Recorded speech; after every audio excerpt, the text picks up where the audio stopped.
Well, what is the role of the journalist? Is that itself going to change? I mean, there's nothing in the laws that define a specific role for a journalist. He's sort of an independent person, but he nevertheless plays an important role in informing people. I would suggest that we think of journalists as people who prepare news and features focusing public attention on issues that interest the public with the mandate from the audience.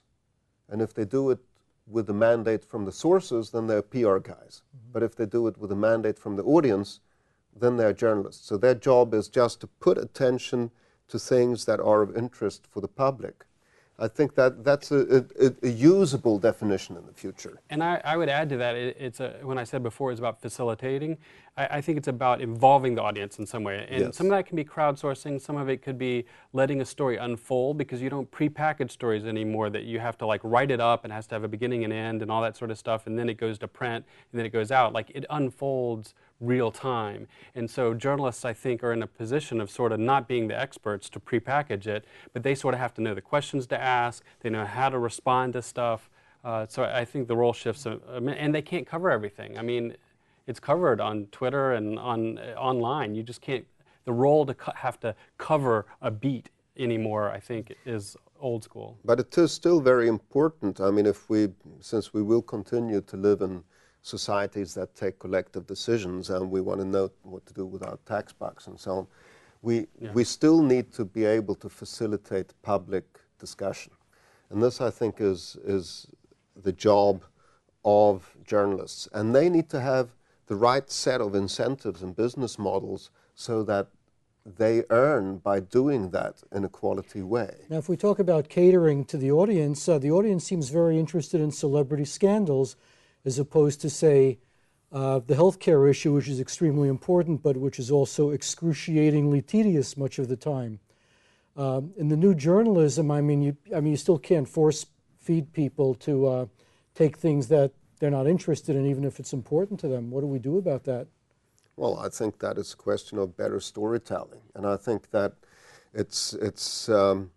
there are lots of issues that journalists have earlier said, that doesn't interest the audience, and it turns out that it's extremely interesting for the audience. I remember the days when technology wasn't interesting for the audience, and when we started with information technology, and journalists said, "What, you can't do stories on information technology? Nobody's interested in that."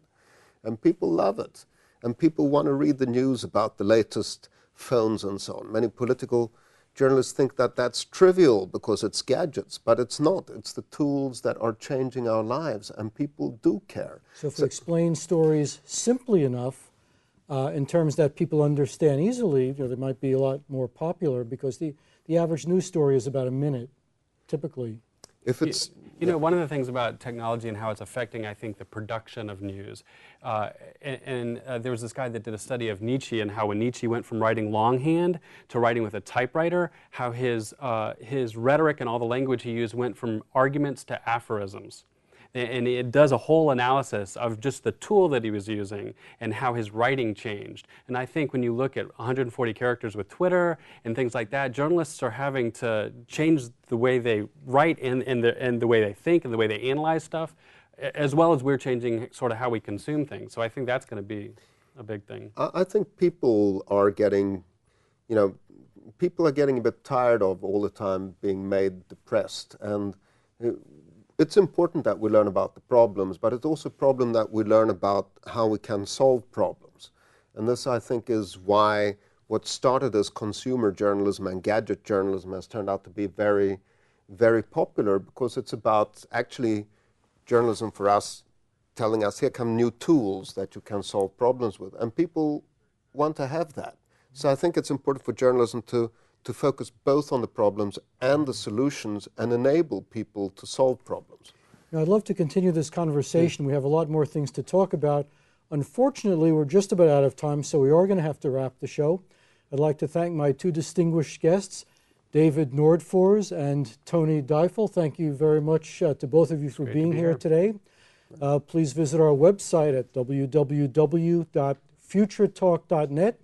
Thank you for watching. Be sure to tune in next time. I'm Marty Wasserman. See you next time.